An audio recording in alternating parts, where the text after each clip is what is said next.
Hey guys, Razorblade Mango here, and today I want to talk about PlayStation, or more specifically, Sony's handling of PlayStation over the last couple of years, specifically this generation. Now, some of you think I am, or for lack of a better word, a Sony pony, or a Sony fanboy. And while it is 100% true that PlayStation has been my main console of choice for as long as I can remember, and I champion a lot of things that PlayStation does and has done for the many years. I like to think that I am not above criticizing them, or they are not above criticism. Because this video is going to be all about criticism, guys. All about criticizing PlayStation. So,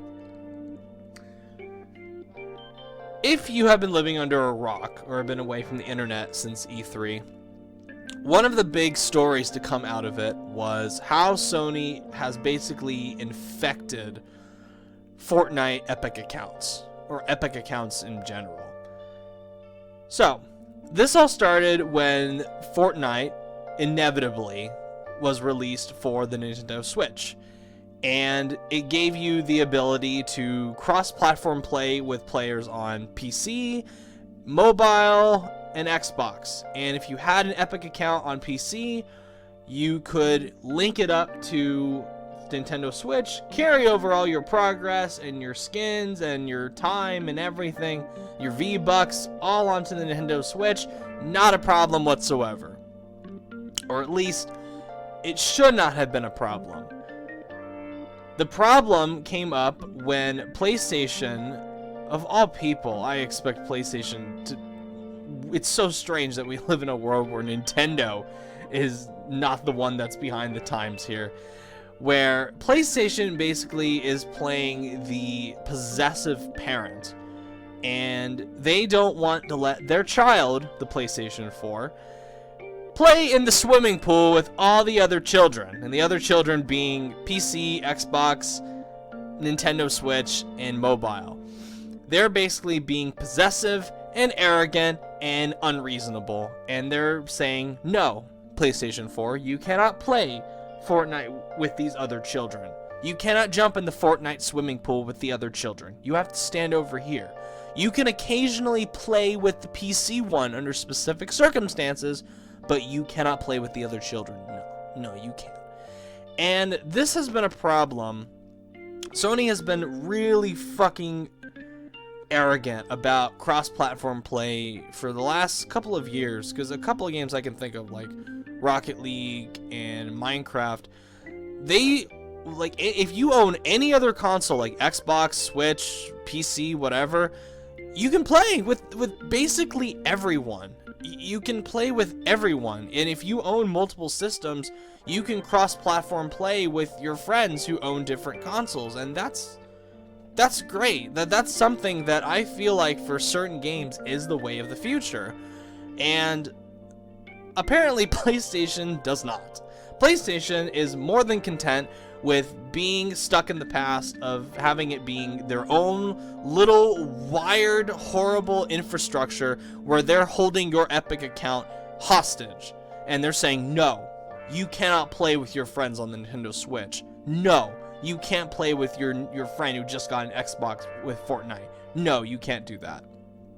Now, that's bad enough, and then really this has been an ongoing problem, but it exploded with this whole Fortnite thing. And I bet you the problem would not have so much like anger behind it if had it not been for one very specific, really shitty thing that PlayStation is doing, where if you even dared to link your account and not even play on it, if you even dare to link your account to PlayStation, you cannot play Fortnite on the Switch with your account. You have to make a completely separate account for the Switch. Forget not even, like, it doesn't even matter if you've played on PS4. If you even merely like came up with the idea and went through the act of linking your PlayStation account, like, hey, maybe I will play PlayStation at a later date if I'm on the go or something like that. Hey, that could be something cool for the future. Well, guess what? You're fucked. Now you cannot transfer your Epic account to the Nintendo Switch. I'm being serious. And if you haven't heard this news and you were thinking about linking your Epic account, that where you play PlayStation on, you're thinking of linking it to the Nintendo Switch, not gonna work. Not gonna happen. You can't even play together with people who own Nintendo Switch. You can't even unlink it. That's another shitty thing. You can't even unlink it. So if you tried unlinking the PlayStation 4, nope, too bad. The virus has already spread across, not literally a virus, but figuratively it is a virus. It's a PlayStation virus. Now that PlayStation practically owns your Fortnite account, you gotta make another Epic account. Sorry, tough shit. No one from Epic warned people about this. No one from Nintendo warned people about this. Sony, I think this is Sony's main responsibility right here. People have been like pointing the finger, people that want to defend Sony have been pointing the finger at Epic as well, but this is PlayStation's problem. This is Sony's problem. The ball is in their court, and they're just sitting there with their thumbs up their asses doing absolutely nothing. It's pathetic.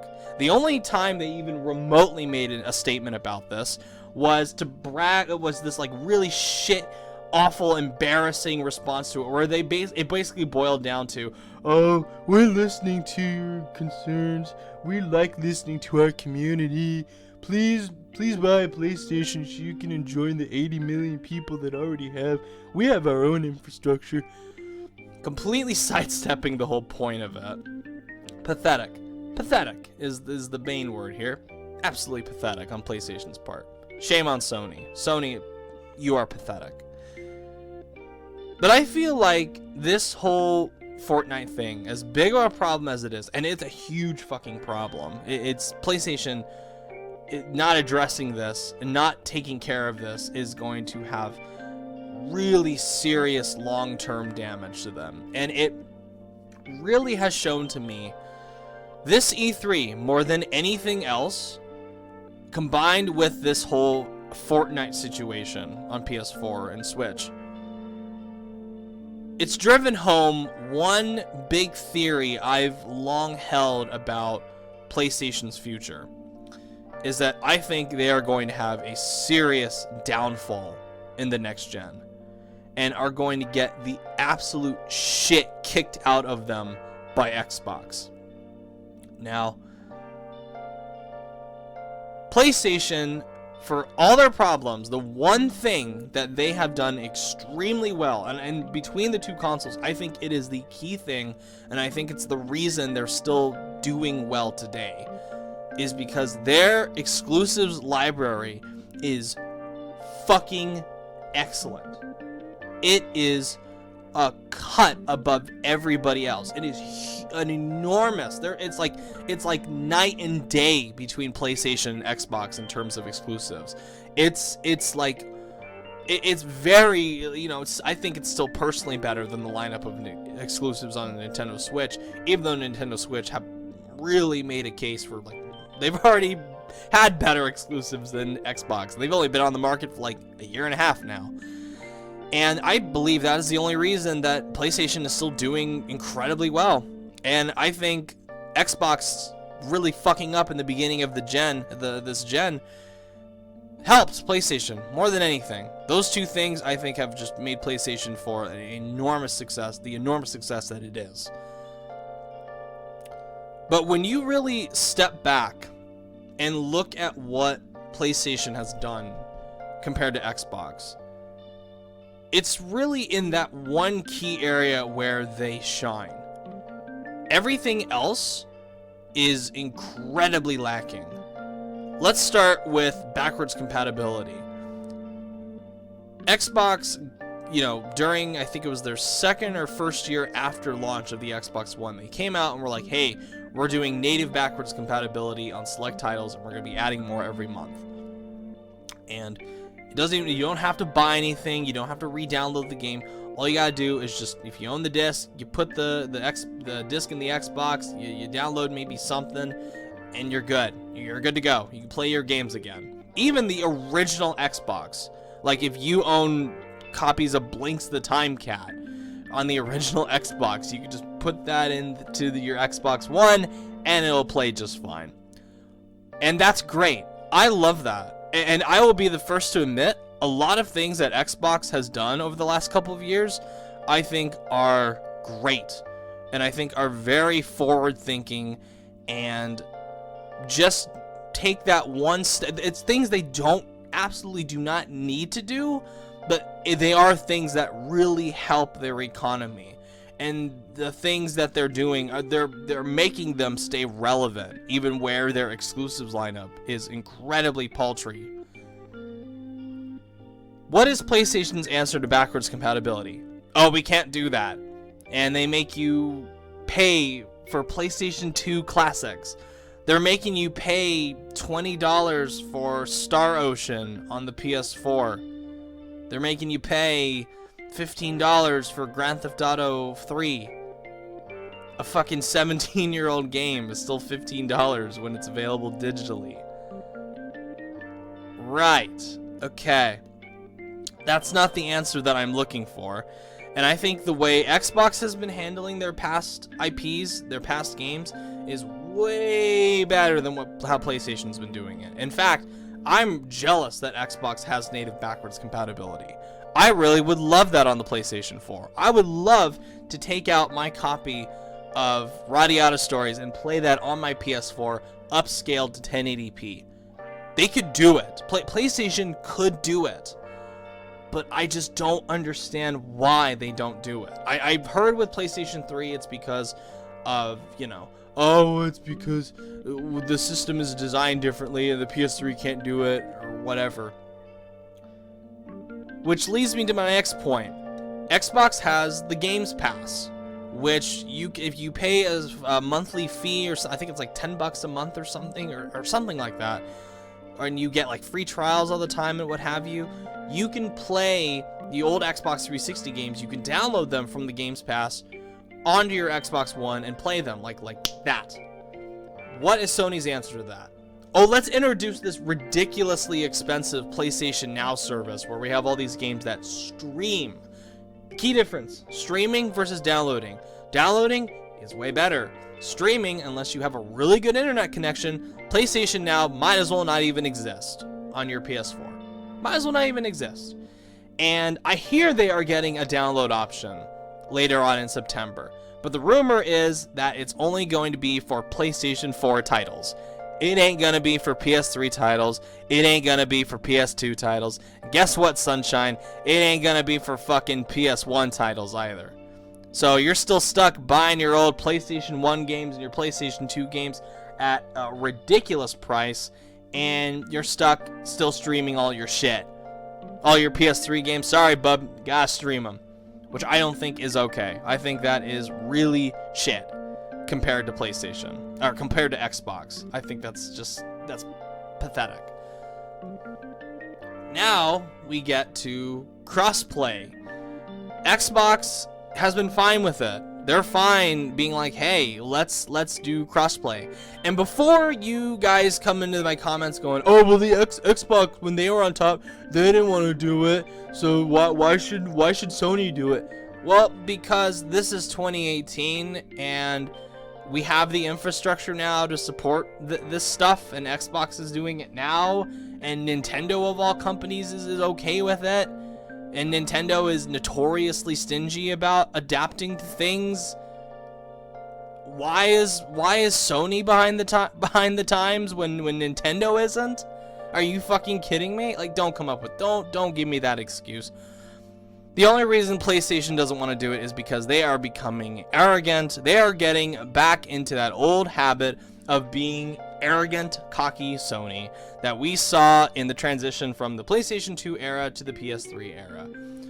And people that grew up in that era, that remember it, like I do, you remember like the night and day difference between PlayStation 2 Sony and PS3 Sony. PS2 Sony had no problem coming out with a bunch of kick-ass games and introducing cool new things to the PlayStation 2. PS3 Sony wanted you to pay $600 for their new console and told you that if you couldn't afford it, maybe you needed to get a second job. I remember those days. They were the days that made me not want to go back to PlayStation. It took me like 4 years before I finally bought a PS3 into that generation, and that was long after Sony had like tried to like turn things around with the PS3, and they were coming out with things like Uncharted 2 and God of War 3 and Last of Us and stuff like that. And that's when I was like, all right, fine, I will get a PS3 for this. And there was a time, it is not that long ago, that Xbox was the fucking king of the world. Where Xbox had such a huge influence, with the Xbox 360, they had such a huge influence over the gaming landscape that they managed to get Final Fantasy games on their console. That was huge back in the day. Do you remember that when Final Fantasy 13 was announced for the Xbox 360? Do you know how big that was? This long, exclusively PlayStation franchise is now coming onto an American-made console? That is enormous. That's how powerful Xbox was back then. And I can see where they can be again. These console cycles are not flat lines. They're not like things stay the same forever. And it looks like this cycle is just going to repeat again with PlayStation. Because I can see it. Because when they come out with the PlayStation 5 and they don't do the things that Xbox is doing, and especially if their hardware is less good than the Xbox, whatever the next one is going to be, that's not going to be good. That's going to be a repeat of the PlayStation 3. And I don't think a lot of people want a repeat of the PlayStation 3. And yet, the signs are there. Signs like PlayStation being an asshole. Signs like PlayStation jealously guarding its gold like smog in the lonely mountain. It's like PlayStation's just being arrogant again. They're being cocky again. And I could see it because I've been through this before. I've seen it when these consoles transition over. What happens to a company that is on top and to a company that is on the bottom? Because for a long time, PlayStation was on the bottom. For a long time, Xbox was on top. Throughout my entire fucking middle school and high school years, Xbox was on top. PlayStation was on the bottom.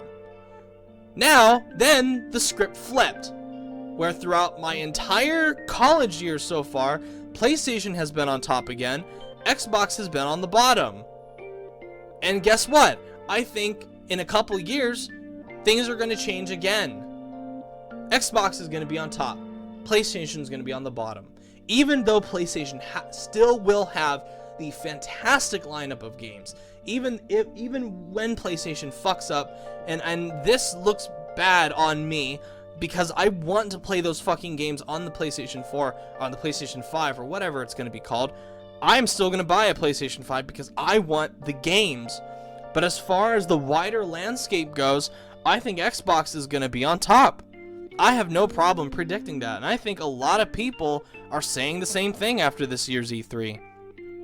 And Sony being so just short-sighted and shitty about the way they're handling this Fortnite thing, that's just indication of a bigger blowback that's going to happen later on in the next gen. If PlayStation does not put out the fire now, if they just say for example this whole Fortnite thing is like a burning fire in their kitchen, if Sony just puts like a towel over it and walks away, the fire's not going to get put out. Sony can like put its fingers in its ears and look away all at once, but that fire is not going to get put out. It's going to spread and it's going to burn the entire fucking house down. Meanwhile, Xbox is scoring free points off of PlayStation. Xbox doesn't have to do anything to look good. Sony is doing that for them. And this all sounds really familiar. Where have I seen this scenario before? Oh yeah, when Xbox fucked up the beginning with the Xbox One, and Sony got free points for just doing nothing, for just sticking to the thing how things always been. They didn't have to do anything. Their rival basically just like stabbed themselves in the gut and laid in a ditch for a long time. And that's what PlayStation is doing right now. They're just bleeding away in a ditch where they could easily just grab the med kit that's next to them, put it on, apply some ointment, walk out of the ditch, and they're fine. For whatever reason, PlayStation just wants to remain in that ditch right now. And I'm not gonna call for, you know, let's boycott PlayStation. Let's boycott Sony. Because I still would like to play Spider-Man, and I'm not gonna do this whole, oh, let's boycott Sony, let's boycott this.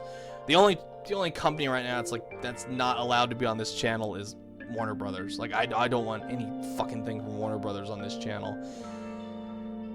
But I will definitely say keep up the pressure. Definitely keep up the pressure on Sony. Don't stop. Don't stop hounding Sony about this, because that is what Sony wants. Sony wants you to shut the fuck up. Sony wants you to get tired of criticizing them. And the fact that they haven't responded beyond that pathetic non-answer a couple of days ago, this is their strategy. This is what every video game company does. Every video game publisher that knows you don't like a thing, they will just plug their ears in and turn around and ignore it. They'll just stay silent, because silent is is louder than words, as far as I'm concerned. Sony being silent really reveals to me that they do not give a fuck. And whenever they come out with their pathetic excuse of like, oh, we're sorry, if they do, which I highly doubt they're going to. People have been saying that PlayStation, you know, is going to cave any day now. They're going to cave any day now about Fortnite. I don't think so. I honestly don't think they will.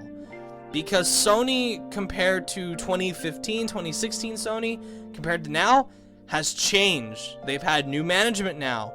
They're changing. They've gotten rid of Andrew House. There's no more Adam Boyes. There's no more like the executives that I thought were okay for the company. Now we got unknowns like Jim Ryan, who I think is eh. We got John Codera, who said he likes monetization and he'd like more monetization in their first party stuff, which is not a good sign.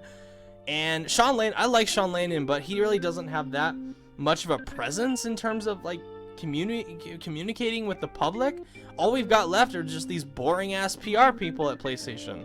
Like, PlayStation's changing, and I've accepted it. And I think the PlayStation fanboys out there that are defending this Fortnite bullshit need to wake the fuck up and realize that Sony is not doing them any fucking favors. They like it says in their pathetic response to this, they have like 75-80 million people. What harm would it do to them to turn on crossplay? Literally all it is just flipping a switch. What harm would it do? It would make them look good. It would welcome them into the club of the future. Get the kid in the swimming pool. Everyone would be happy. But no, PlayStation is going back to the old ways. And that is going to royally fuck them up in the future. When they come out in E3 19, E3 2019, E3 2020, 21, whichever the hell it is, come out with their PlayStation 5 and completely shit the bed or completely underwhelm people compared to Xbox, who all Xbox has to do right now is close the gap in terms of games.